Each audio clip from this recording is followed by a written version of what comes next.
What's up, guys? Welcome to GTech Finance. My name is George, and today we're going to talk about what happened almost a week ago or a bit more on Bitcoin and how's it going to affect it because Bitcoin was basically with the double spend attack went from this to just that. Yeah, okay, that joke sucked. Let's just keep it aside. So on January 18th, someone discovered a major flaw in Bitcoin. It's called the double spend attack, and this concept is exactly how it sounds like. So what it basically does is it allows you to spend your Bitcoin twice or even get paid twice.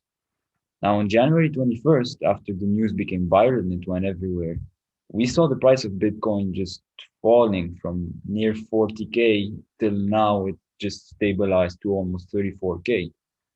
And almost instantly the price fell, and this is when people started talking about it.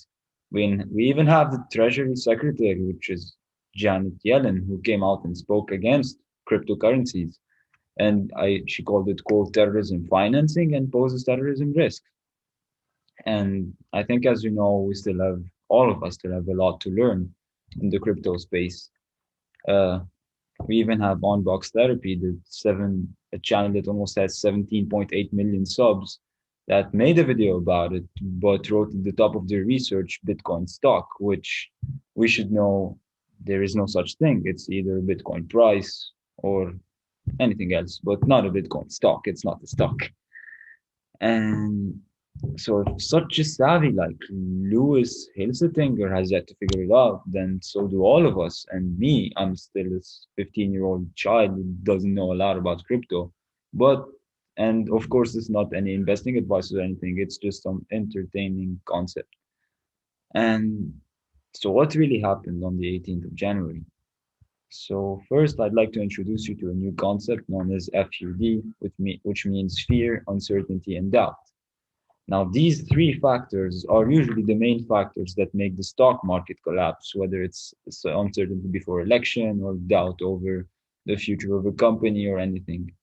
And so, what it basically did was, uh, and so these three big reasons are as for why the Bitcoin is still so volatile. We see it going from 29K to 40K in a couple of days, then crashing back straight to 34K, and now somehow it's stayed calm.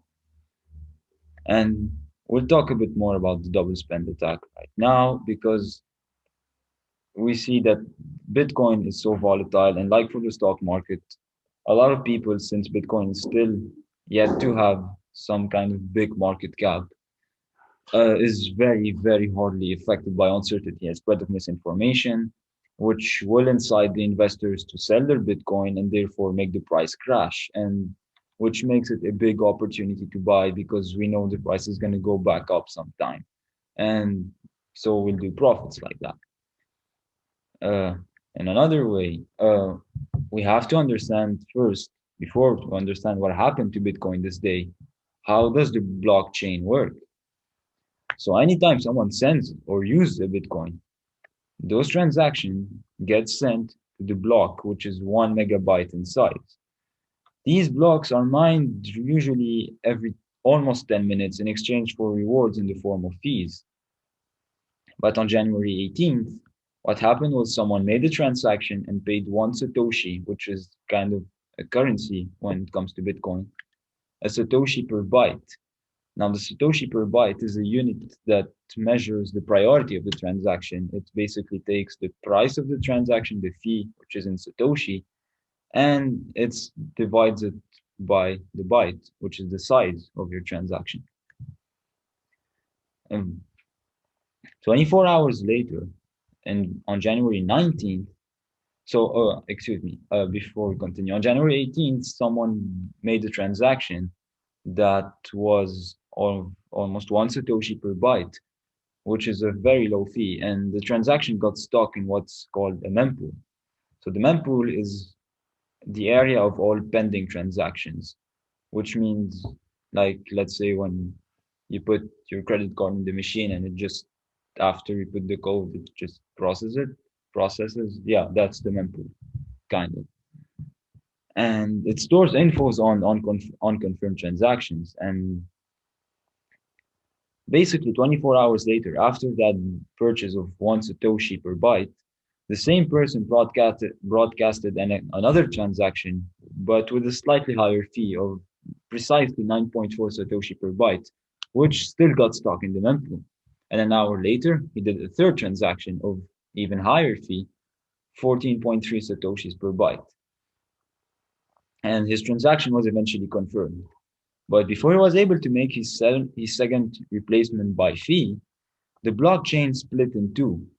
And this is where the internet got confused because by design, Bitcoin can only have one valid chain. And this valid chain is probably going to be uh, the chain with the most proof of work. And the chain that has the most proof of work in this case was the one of his first transaction.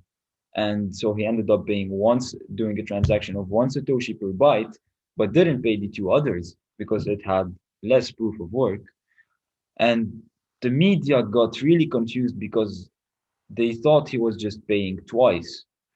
In reality, he just paid once, and the payment passed once the blockchain was resolved, which is exactly how Bitcoin works.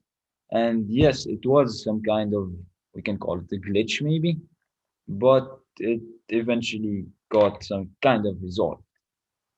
And I'd like to say it again, this is no investment advice. This is just some kind of entertainment. And I just wanted to share what I knew about this attack. Thank you very much. And please don't forget to smash the like button for the YouTube algorithm and subscribe to the channel. And great to see you and hope to see you next time.